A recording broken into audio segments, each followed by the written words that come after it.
in the cross.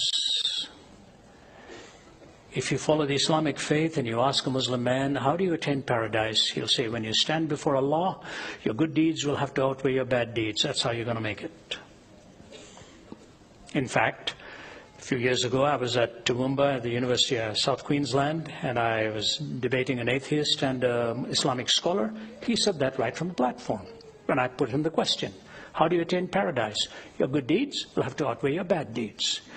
You ask anybody from the pantheistic worldview, Hinduism, Buddhism, Jainism, and so on, every birth is a rebirth, every life pays for the previous life. When you finally attain that karmic victory of attaining perfection and paying for everyone, every previous birth, then you attain nirvana or moksha, whatever it is. In other words, you're paying all the way through. You incur a debt with each birth, and you pay for that debt with each rebirth. Look at the story of the prodigal son. This boy goes to his father and is basically telling him, I'm going to treat you as though you're already dead. I want my inheritance now. I don't want to wait till you die. And the father gives him his inheritance. The boy takes off, squanders it, plunders his own life, finds himself in literally a pigsty out there. And he says, you know, my father's servants are living better than I am. I wonder what he thought. I'd love to go back. I wonder what my dad will do with me. I'll tell you what my dad would have done with me. It's true. My dad was from Kerala. He spoke Malayalam. My mother was from Chennai. She spoke Tamil. I was raised in Delhi, so I was raised speaking Hindi. I speak Hindi and I speak Tamil. Very comfortable in Hindi, quite comfortable understanding Tamil. The only words I know in Malayalam are words of scolding. What my dad gave me. And I won't repeat them for you. You see, in the culture of India, the father as a patriarch held quite supreme.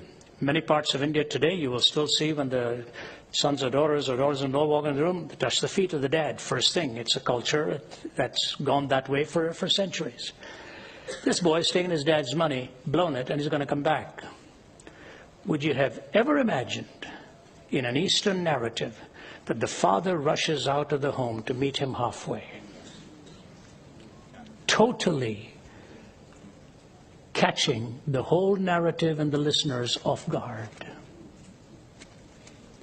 And he comes and wraps his arms around him and said, this my son was dead, is alive, is lost, and is now found. Put on the robe, put on the sandals, put on the ring, let's celebrate. You see, the older brother couldn't handle that, because grace misunderstood will always lead to jealousy. And the marvelous thing about the Christian worldview is you can never earn the right to really be embraced by God. It is His gift to you. It is the provision on the cross. And so you're waiting till you're all right and all cleaned up. You're coming the wrong way. You come as dirty as you are. He's the only one who can clean you up. You know, I was telling the folks at Perth yesterday, not at Perth, at Adelaide yesterday, the time I was in Jerusalem, part of a small delegation with the Archbishop of Canterbury, former Archbishop George Carey. He'd taken the 5 of us to discuss mediation approaches with the Jewish leaders, Palestinian leaders, especially the religious leaders. And on the last day, we are with one of the 4 founders of Hamas. His name was Sheikh Talal. Sheikh Talal's a pretty solidly built guy. Spent 18 years in prison. Lost several of his children in suicide bombings. We'd spent about 3 some hours there, had a long discussion. He gave us a great lunch, and now the intensity begins in the dialogue, you know, and he's just clenching his fists, and we're just sitting back and listening to all the venom and all the anger. And as it's coming to an end, the Archbishop looks at the 5 of us and says, if you men want to ask him one question each, keep it brief, and then we'll move on from here. So my turn came. I looked at him. I asked Sheikh Talal a question. I won't tell you what question I asked. But he gave me the answer, and I looked at him. I said, you know, Sheikh, you and I may never see each other again, but I really don't like your answer. I said, I have to tell you that. And I said, I'll tell you why. I said, we're sitting here in Ramallah. I said, not far from here is a mountain. Not far from here. 5,000 years ago, a man you and I respect by the name of Abraham took his son up that mountain to offer his son as a sacrifice before God to demonstrate his faith. Do you remember the story? He said, yes. I said, let's not discuss which son it was. Let's just agree it was the son. He said, yes. I said, and as the axe is about to come down, God stops the arm of Abraham. You remember that story? He said, yes. I said, what did God say? He couldn't remember. I said, God said, stop. I myself will provide. He said, that's right. I said, Sheikh, stone's throw from where you and I are sitting is a hill. It's called Calvary. I said, 2,000 years ago, God kept that promise and took his own son up that hill. I said, Sheikh Talal, this time the axe did not stop. God himself provided. He's just staring at me.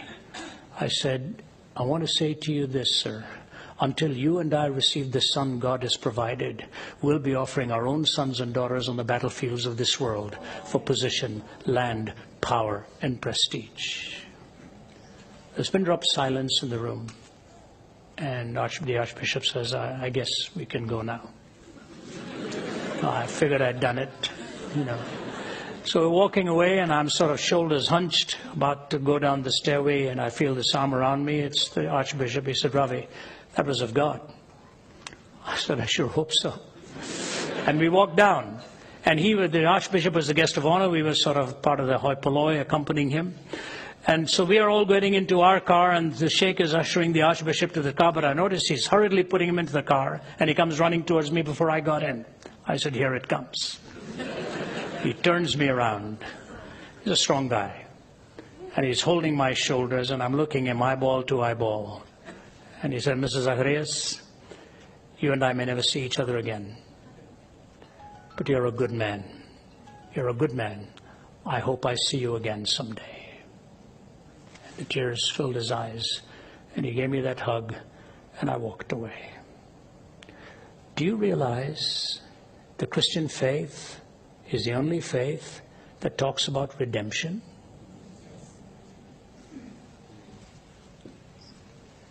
Not just forgiveness, redemption. The redemption that comes because of the grace of Christ. Oh, other religions talk about the longing for it, the hope for it, never ever any provision for it.